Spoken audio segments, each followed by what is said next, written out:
Well, once again, we're back here in Thames to do some stuff on the RX7. At this point, I basically live here. Prepping the RX7 for paint. I got a few things to do on my Hilux, although people have said the Hilux stuff isn't that good, so I probably won't show too much. And we'll check out James's EVO because he has recorded a few clips himself. I've been coming here basically like every second weekend. It's definitely really admin traveling here, but at the same time, I'm very grateful for the opportunity to be able to do all this stuff with James. He is an absolute legend. Look at this big rig, fresh paint. Oh, check out the RX7, I suppose. So what we have here is factory plastic EVO bumper, just turned up. And James has got all his other bits and pieces there. Just got these as well. Side skirts, actually in pretty good condition too. No fiberglass at all. No fiberglass. And do you know how long it took me to find this stuff? That is what you call OEM. Happy camper. We're fair chipping away at the RX7 now. She's looking very bare. James just started sanding this bonnet. And what'd you find? Bog over bare steel. No. No. So it's all got to come off because we don't do things by halves. So he's gone to town with the stripper. Not the stripper you want. Oh, that stuff's strong, eh? Oh, well. Yeah, it's already started. Bare steel the whole thing, I guess. It's already started. Ah, that does work. Tricks of the trade, eh?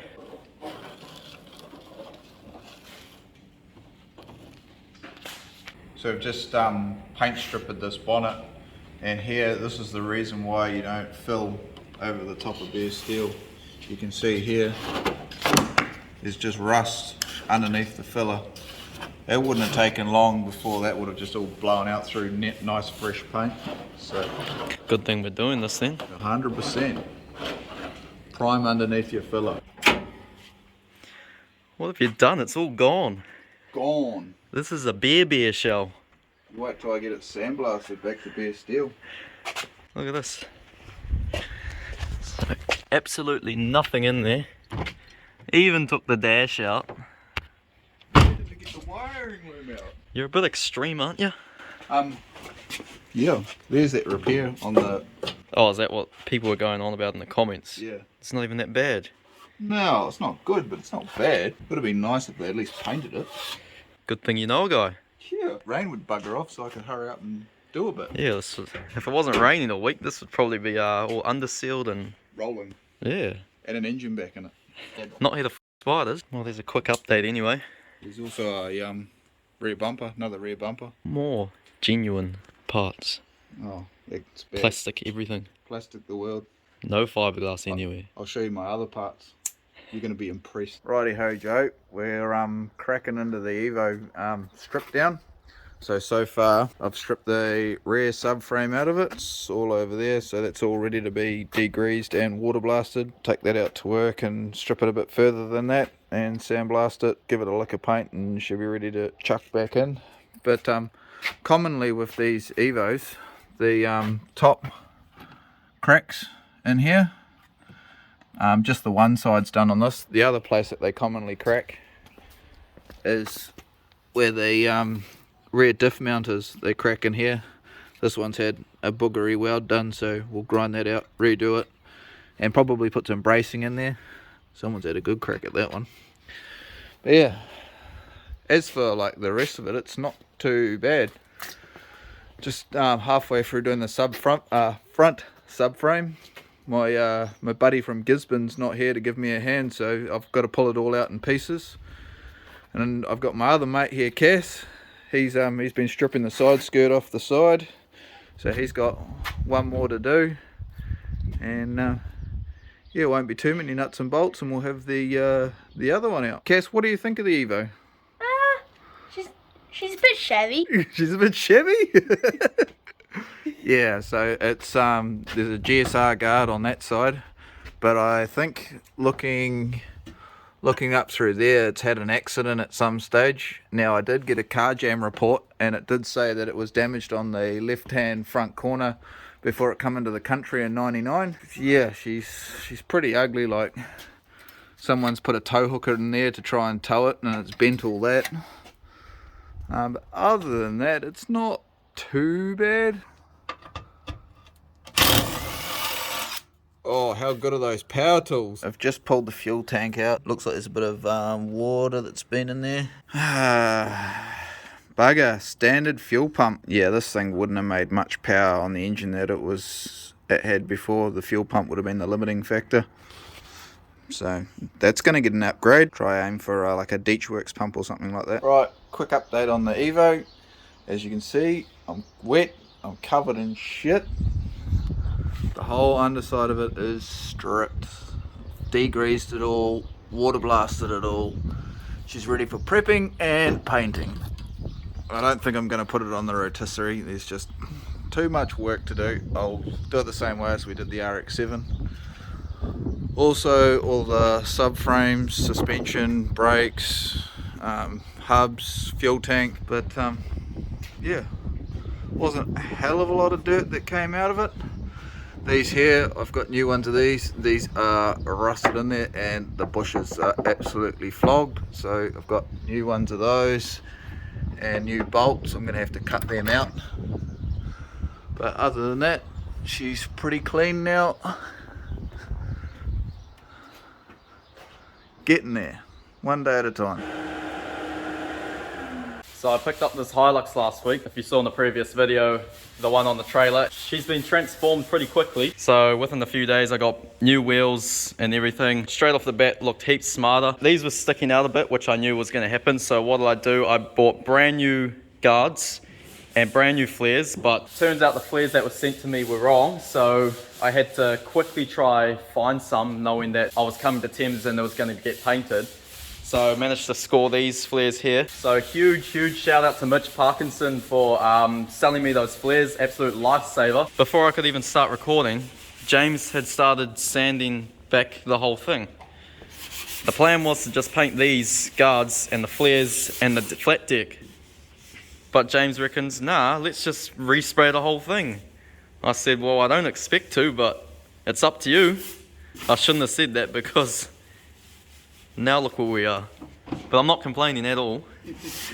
She is going to look bloody smicked. A few dents here and there, pretty normal for a Hilux of this age, but I guess we're going to make it look perfect. What I've been doing is starting to take off this flare because obviously it's got a snorkel. Going to have to do a template and cut it into this new one. This is an SR, so it doesn't have the holes for the flares like this, the SR5 one. Instead of just doing it half pie and just roughly sticking on the flares, I was like, well, I may as well just buy all new stuff, do it all properly. Was it necessary? Not really, but it just makes me happier knowing that I've done it properly, and come time to sell it, it's going to be bloody perfect and mint, and they're not going to, you know, fall off. But in saying that, this guard here had a bit of damage anyway, so I was like, stuff it, I'll just get all new stuff. It's going to look bloody mint in a second, just prepping these. And other than that, going to paint this flat deck black. It's already galvanized, which is good, but it's just, you know, got a bit of wear and tear. Well, just not exactly wear and tear, but just like a bit stained, doesn't look as good as it would new. And then got a checker plate deck going on, which hasn't turned up yet. This has already got lift, so it's just perfect. It's gone from a RBA'd farm ute to looking mint already, which is short for rolled, bold and arsehole. Interior was like filthy as, ripped that out basically the same, well, the next day I got it back, and now it's looking like new. So I might actually take the bar off as well and repaint that, because it's just got a few scratches and whatnot. Jesus!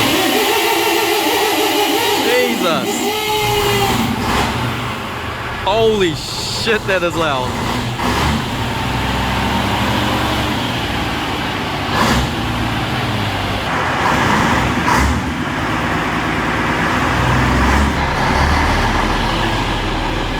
A few people asking about this. So what is it? Air started? Yeah, air start. And if the air runs out, then it's no good. That was stupid loud. The video definitely wouldn't have picked that up. Tech tip for opening up your Mac bonnets. Stand on your front bumper, hold on to your dog, and pull. Just like that. What's this rig in here? You reckon that snail will fit on the EVO? Spoiled up by about 8k. I think we need some bigger cans. It's not too bad in there. Forgot to record, but we just took this out for a quick spin. You see that? That's bill rash from a big marlin. Just got the tray off. James has basically got the whole thing ready to paint. But before we do that, James has got his winch here. And with the SR5 flares on here, this bar is going to hit. So we need to pull these side rails out a little bit.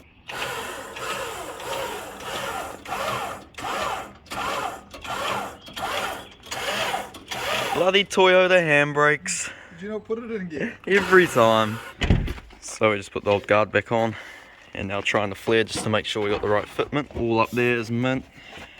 Fairly close here, but enough room, so I think that's spot on. Handy little thing, that.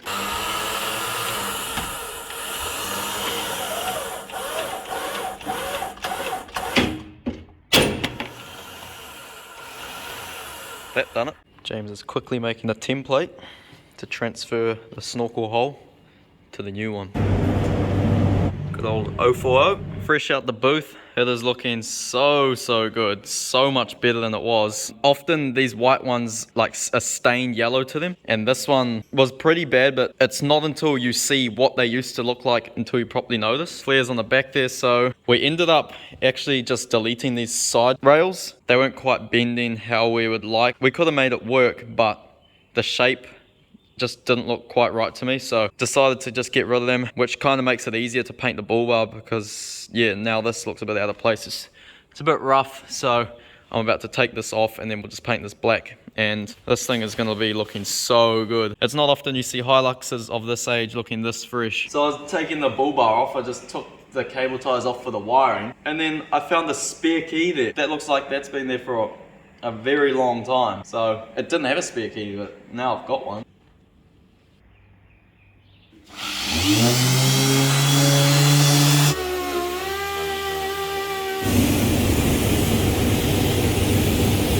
So just prepping this engine bay here in the RX7. Now what someone has done is there's a whole lot of filler being put in over all these seams, so they've basically shaved the engine bay, which is all good and well, but once again they've put the filler onto bare steel. Now we have to cut all that out, and it's going to take 3 times as long. That's why this bonnet had to go back to bare steel. James has primed it now, just making her all straight. Filler's like a giant sponge. It soaks in moisture, and then obviously moisture and steel likes to rust, and so eventually it'll just all bubble off, and we ain't spending this much time on the car for the paint job just to fall off. Yeah, it's better to do it properly. Since we're doing this crazy paint job, we're better off to get rid of it all, because you know, it may be 6 months, maybe a year. What do you call it? Like bubbling through, I guess. Yeah, it'll just like leave like little bubbles in your paint, and then once there's bubbles, then it's back to square one again. Yeah, so it's better off to do it properly from the start. There we have it, all back together. This thing looks so tidy. It is insane. So painted the bar, trays painted, just put those weather shields on for the final touch. Putting these flares on, just those little things that just top it off. Oh, I can't believe it. To think what this looked like a few days ago. I did want to make a custom tray, just didn't have the time. There's a few other things I did want to do. This was just a quick turnaround. It's all it was meant to be. Nothing crazy. So basically the last piece of the puzzle is that alloy checker plate deck.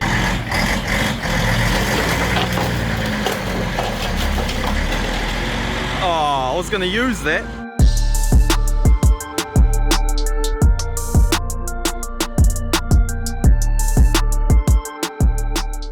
Back home now, and the Hilux is all finished. Me and Kuro got this deck done. Checker plate on the headboard there, but couldn't get any for the deck here, so this is still alloy, but it's just flat sheet. Very good nonetheless. And I painted the running boards as well, black, and recoated those. Yeah, this thing looks so good.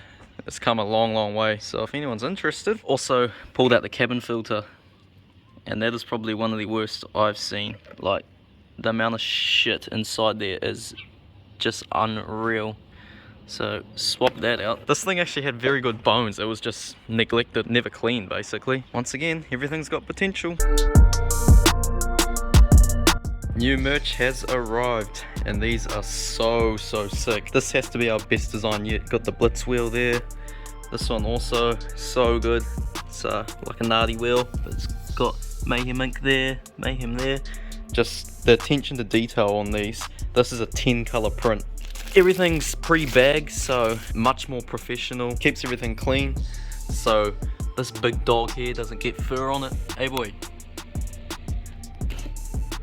Yeah, you know. We need a warehouse or something because there's just not enough room for all this. Matthew from New South Wales, just so easy, don't have to fold it, straight in the courier bag, out the door. We've upped the quality a lot, like the prints are so good, and these new hoodies are 400 GSM, which is like the thickness of them. These are the thickest hoodies you can get from AS Color. I think the previous ones we got were 360 or 380, and most people generally only do like 320. You can definitely feel a huge difference. These are so comfortable and warm. Yes, they did cost more and the printing cost more, and we didn't up the price to compensate. We'd rather have better quality, rather sell more at a cheaper price than less at a higher price. So once again, huge thanks to everyone that ordered. The Australians actually killed it this time. I think there was like 40% of the orders were Australians, which we usually get quite a bit, but I'm not exactly sure why. I don't know if our Australian audience is growing or what, but cool nonetheless. And we actually had a lot more internationals than normal as well. Germany, Ireland, all sorts. And a big thanks to EM Prints. The print quality and their service is so good. We only done pre-orders for a week, gave them the order the next day once pre-orders finished, and they had them all finished in a week. And you know, an order of this quantity, it's always real hard relying on people. Like previously, we've been promised a certain time frame, and you know, it ends up dragging on. It gets a bit annoying because everyone starts asking us where's their merch, and I think a lot of people forget or don't understand that they're pre-orders, even though we post it saying pre-orders and it's plastered all over the site. Like even this time, after a few days, people were asking where's their merch, and we hadn't even had it printed yet. So, but yeah, super cool to help a smaller family business as well. They went above and beyond, and just like following the Instagram and stuff, they're up till midnight most nights, just pumping out the work. So yeah, thanks once again. If I look tired, it's because it's currently 1 AM. The Beast. Toughest cat in New Zealand. 9 kgs of pure muscle.